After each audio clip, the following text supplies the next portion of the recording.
Hello everyone, and today I'll show you how to update the firmware on your JBL Tune Beam earbuds.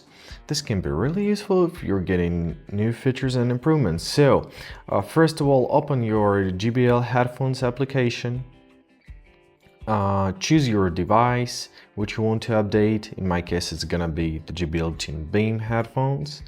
Now scroll down until you find a support tab. Click on it.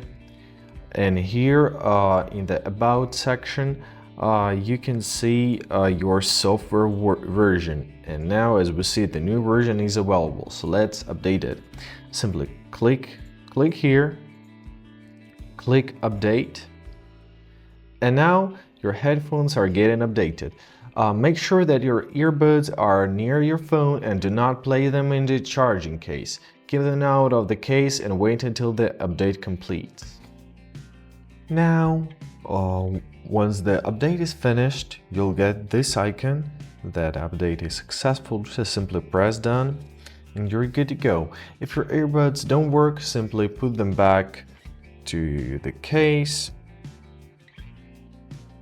and close it. Then open the case, take them out again, and as you see, the phone already tracked them and they are working. I hope this video helped you. Thanks so much for watching and have a great day.